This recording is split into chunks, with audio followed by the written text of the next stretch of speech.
دوستداران گرامی رادیو تلویزیون میهن، خواهشمندیم برای تداوم برنامه‌های آگاهی دهنده این رسانه ما را یاری فرمایید.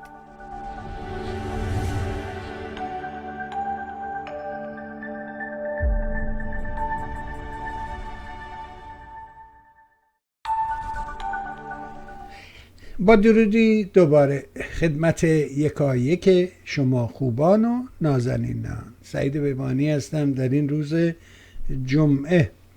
جمعه 13 خرداد است و 3 ماه جون. میدونی که هفته پیش رو هفته انتخابات در آمریکا و کلی از مجلسین و در حقیقت مقامات در روز سه‌شنبه رأیگیری آغاز می شود برای بخشی از مقامات، از جمله با انتخابات کلانتر لس آنجلس، شریف لس آنجلس کانتی.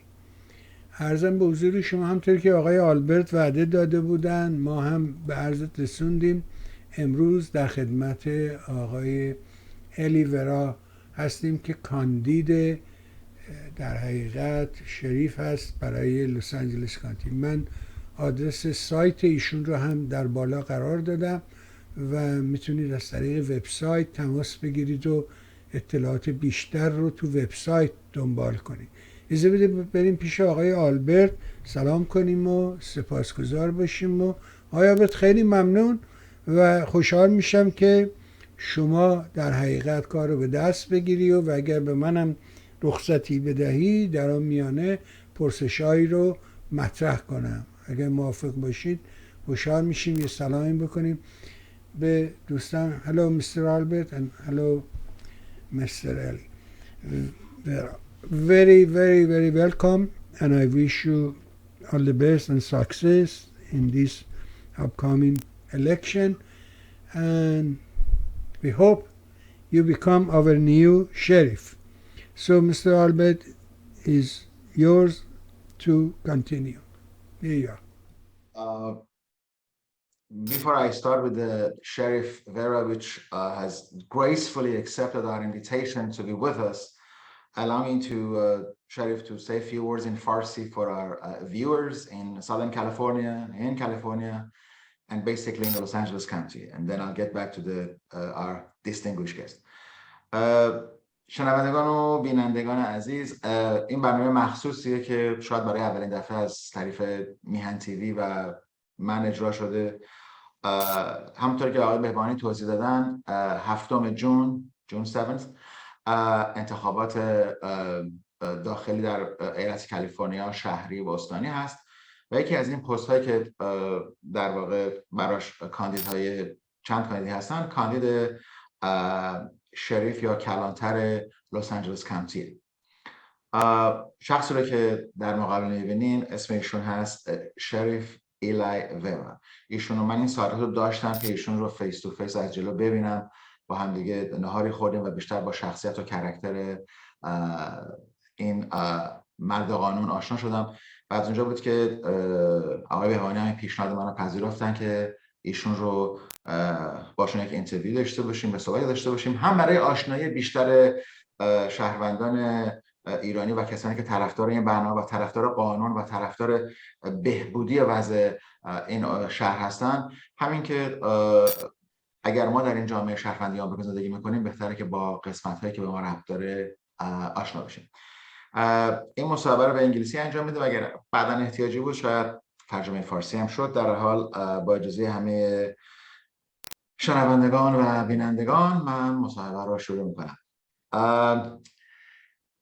Sheriff Eli Vera, I got to know you last week and I really have to say this, it's my distinct honor to have this opportunity to ask you a few questions and see who you are, what you stand, what is it that you can do, and from what I learned in the an hour or so that I was with you, you are the one. As far as I'm concerned, you are the one that, and I'm confident with what I have studied about you and looking at the polls that maybe not Tuesday, but on a runoff, you will be the next sheriff of Los Angeles County. I would like to welcome you to Mihan TV, and thanks, Mr. Behbahani, for allowing this time and being with you. So it's really something different for this TV, and I am sure that the people who they listen to the questions will learn a few things, not only about you, about what you are and what you're going to do and how you're going to change things. So without further ado, I will ask the first question. But before you answer the first questions, if you like to say anything, please do start with that. Then I ask the question. Sheriff, would you like to say anything else, or should I ask the questions? No, absolutely. First of all, I just want to both thank you, Mr. Albert and Mr. Saeed, for giving me this opportunity to come on your show. It is a privilege to go before the Iranian and the Persian community. They've been great supporters throughout my campaign. They're a pillar in the community in Los Angeles County. It is totally my privilege to be able to come before you today and exchange a little bit of information so you can get to know me a little better. And so the Persian community will understand the type of sheriff and the commitment that I have to them specifically as a community. Well, I start with this question. Can you tell us about your background experience with law enforcement and your experience as a sheriff, please? Sure, absolutely. My background actually starts a little bit before the Sheriff's Department. I served in the United States Marine Corps as a Presidential Honor Guard in Washington, D.C. for former President Reagan. And then I started with the Sheriff's Department some 33 and a half years ago. I've worked every major division within the Sheriff's Department. So custody, patrol, detectives, the technical side of the organization. I was a SWAT commander for many years. I've overseen 3 different units, 2 different divisions. But most importantly, I've overseen the efforts in Los Angeles County when crime was at its highest in the 90s and early 2000s. And I oversaw the units that reduced violent crimes across Los Angeles to the lowest levels that we saw. Those are as a direct result of the teams that I oversaw and our efforts. So I have a very good balance of keeping Los Angeles safe, but I have a vision for the organization as to how we can actually address the issues, the homeless issues, the recidivism issues, all the things that impact our safety here in Los Angeles County. But my experience is very vast, and I've come up through the ranks from deputy sheriff all the way up to chief, division chief, and I've seen 2 different divisions in the organization, from patrol operations to the technical side of the department. So, Sheriff Vera, I believe what you said is also a sign of what is the reason that makes you a good sheriff. It's all the things that you said. You came from rank and file, and you stand and you know the system top to bottom. So with that, I'd like to ask this question. Obviously, not just amongst the Iranian community or any minority community that lives in this great state and great country, I believe the number one concern is, what are your plans as a candidate to tackle the problem of the rising crime? And we see during the day there are raids to the stores, they break in. I know part of it is a fundamental issues with our society, with perhaps mental illness, shooting and all that. But what are your plans to tackle this rising crime? Yes. So for your audience that may not know, the sheriff of Los Angeles County, being the elected official, is the chief law enforcement officer for the whole county of Los Angeles. So it's critical that the sheriff of Los Angeles build relationships with all the independent police chiefs. And what I mean by that is Los Angeles is comprised of 88 different cities. The Sheriff's Department is responsible for 42 of those cities. There are 45 different, or actually 46 with LA City, different other cities within Los Angeles, each one having their own police chief. So the first thing I'm going to do is I'm going to bring those police chiefs together, because the sheriff should be the person that's leading the efforts to reduce the violent crimes that you're seeing. And what has happened is there's a lack of relationship between the current sheriff and those independent police chiefs. So I will bring those police chiefs together so we're working cohesively together to address violent crimes regionally, not just individually in pockets. So that's critical in order to be able to share information because as you see, criminals don't respect borders. They move freely back and forth, but when the independent police departments and the sheriff's departments aren't working together, then these criminals are able to break the law, continue on. It's a lot harder to catch them. So from day one, I have a very strong relationship with many of these police chiefs. I'm your former SWAT commander. So these are the things that I've done in the past. And we're going to get back to our job. The fundamental duty in the sheriff's department is public safety. That is paramount over everything else.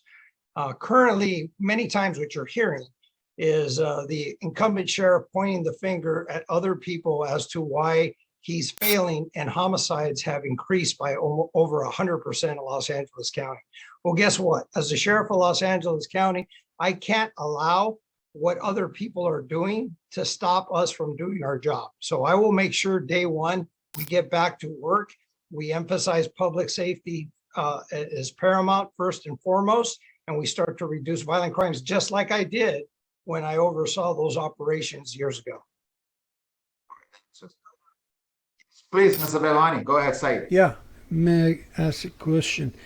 Sheriff, I have a question concerning these all shooting at the schools. Do you have any plan to do something about it? Because all the families are just concerned about these, shooting, bad things happen at the school, particularly at the school. Have you any plan to do something about it? I'd be happy to hear from you, sir. Absolutely. So within the sheriff's department's jurisdiction, there are many schools that we're responsible for. What I plan to do is actually create a division, a bureau of personnel that are trained specifically for school safety, to respond, to be part of the school fabric themselves, those school resources officers. But in a broader conversation, what I want to do is I want to go to those independent cities, along with our cities and the school districts, and have a real conversation about school safety. We have to ensure that we create a environment in the schools that don't make the schools a soft and easy target for those that want to bring violence to the schools. Common sense things like securing the schools so you have one point of entry and one point of exit. Making sure that you have your officers that are properly equipped and trained at the schools at all time so that you're able to respond and prevent an incident from happening. Doing common sense things like maybe staggering the hours of when school lets in and lets out so that they're flowing constantly, but it's not one big mass.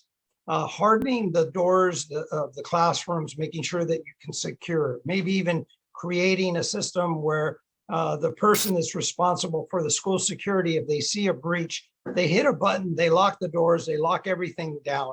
One of the things that we're fortunate here in Los Angeles, and we haven't had a catastrophic school shooting like you've seen in other places with multiple victims, is because you have a very fast and assertive response by law enforcement. But that's only one part of it. Education's the other part of it.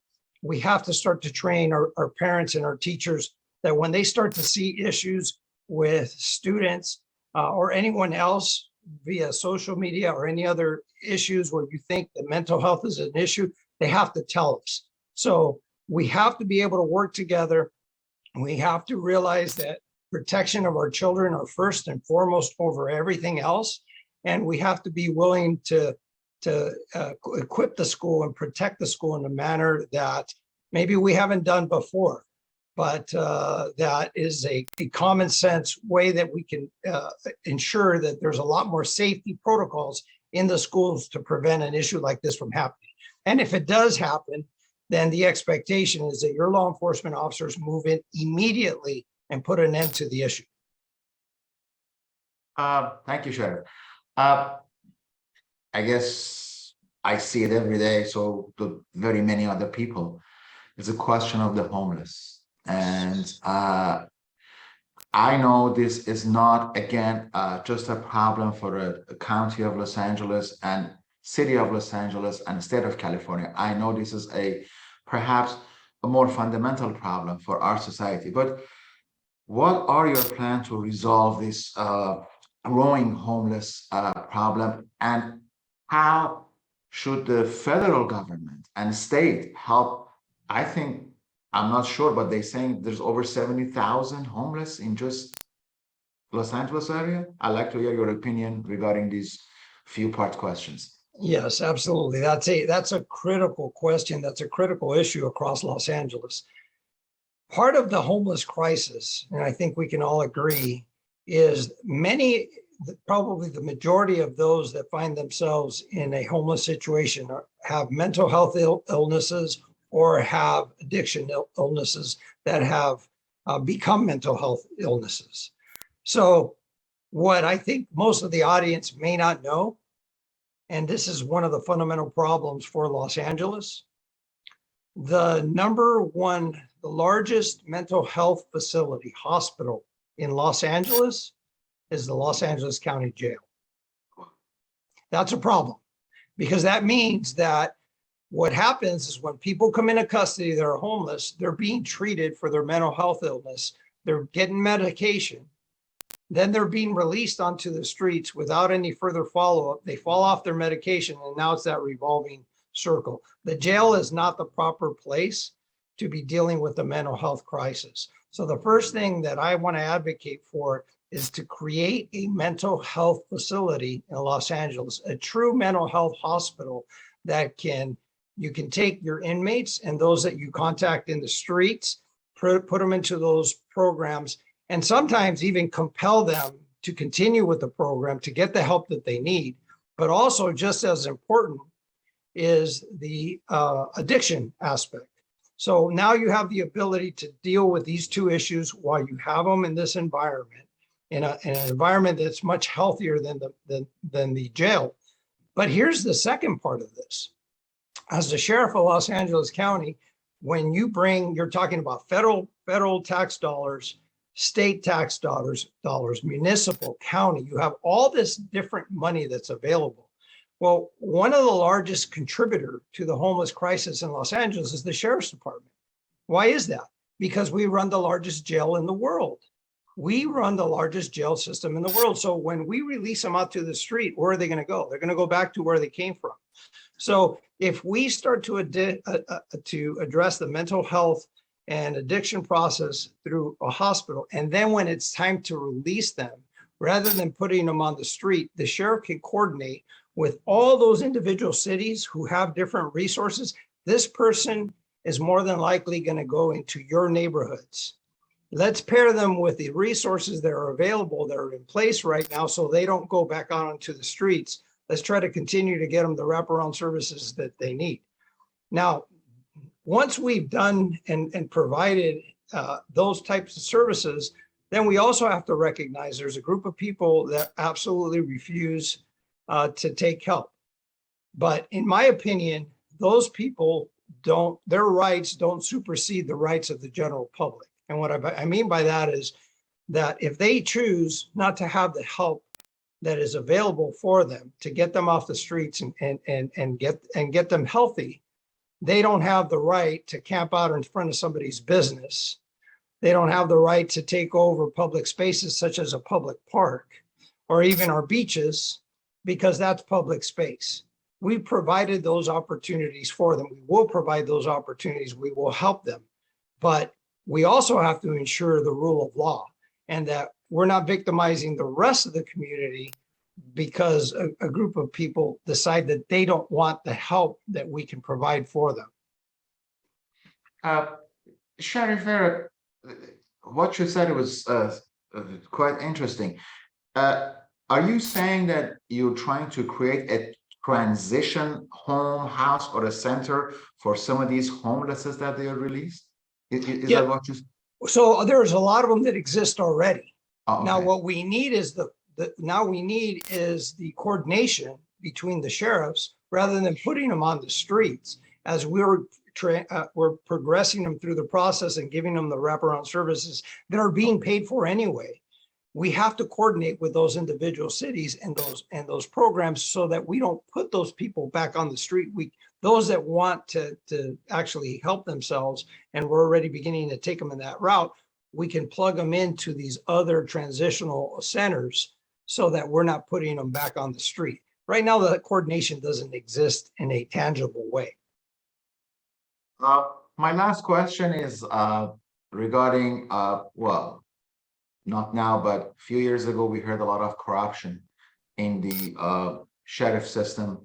And obviously, one of the ex-sheriffs were removed by the court or the order that was issued. What would be your plan in order to make sure this kind of activity doesn't happen within the sheriff department? Because from the short time that we're talking here, it looks like that you're a man of your word and you say what you mean. So what is your plan as far as tackling the corruption in the system? Absolutely. And unfortunately, we're dealing with corruption right now in the sheriff's department. Right now, one of the biggest issues that we have is the lack of public trust and public confidence because of the behavior of the current sheriff. So let me give you a couple of brief and very important examples. Currently, the sheriff's department has two different entities that are tasked by the government or by the county to oversee the sheriff's department. One of them is the COC, Citizens Oversight Commission. The other one is the Inspector General. Each of them are separate bodies, but their responsibilities are to oversee the department when we have investigations, when we have uses of force, when we have issues, when we violate the laws. They issue reports, they conduct investigations. They've been given the authority by law to be able to do these duties. These people are not members of the sheriff's department. They're outside of the sheriff's department. So they're critical for their department to operate successfully and properly because it's an outside objective panel that looks at our operations and offers criticisms, critiques. They'll tell us when we do something well, but they're necessary to have true transparency and to build public confidence. Currently, your sheriff has refused to respond to subpoenas by both those entities. So they subpoena him to come, he won't come. He fights them. He doesn't provide them with the information. Just recently, you saw, many of your viewers probably saw because it dominated the news for many, many weeks. We had a use of force in one of the courthouses where there was a deputy that kneeled on the head of an inmate for several minutes, kind of similar to what we saw with George Floyd. And what happened was a systemic cover-up by the sheriff of Los Angeles County because he didn't like the way it looked and he was afraid that this was occurring during the Chauvin trial after the George Floyd use of force, and he was afraid that it was going to look bad on him politically. And my point is this: if you have those oversight mechanism in place, when you have something bad like that happen, and we're going to have them happen, I'm not going to tell you it's never going to happen because it is. It's what you do with it. You have to go to the Inspector General, to the COC. So we just had a problematic use of force. Here it is. It's on video. We're going to investigate it, but I want you to be aware of it. Once they're aware of it, you ensure that there's not going to be any cover-ups. There's not going to be any criminal activity because you have an outside source that is watching the conduct of the sheriff's department. The only way that we're going to gain public confidence is by having those types of open relationships and being able to take the critiques and learn from our shortcomings and allowing these folks to do their jobs so that we can be more successful and continue to professionalize the sheriff's department. Sheriff, I'd like to thank you for your time. I'd like to thank you for attending and allowing us to speak with you and getting to know your personality, your plans for the future of this great city. I thank you very much from the bottom of my heart, and I wish you all the success in the upcoming election. And I say, vote Eli. Thank you very much. Thank you so much. Yeah, we do the same. Your support. Yeah, we do the same here at our station and ask the people to go and vote for you. Thank you so much for us having to interview you. Thank you so much, sir. Thank you again. And, we have till Tuesday, so please vote by Tuesday. Thank you so much. And Sure. I look forward to coming on your show again in the future. Exactly. We're looking forward to hear from you. Thank you. Thank you. All right. Thank you. Thank you, Arban. عربی بهها شنیدیم. امیدوارم که کمک کنه و روز سه‌شنبه کسانی که در این منطقه هستند، علاوه خصوص در الی کانتی، حتما برید و ووت بدید برای نیو شریف و خوشحال میشیم که به حال ما هم تونسته باشیم کاری در این زمینه انجام داده شد. از اینکه دنبال کردی، از تو نازنین هم نهایت سپاس دارم. تا فرصت دیگر، متشکرم.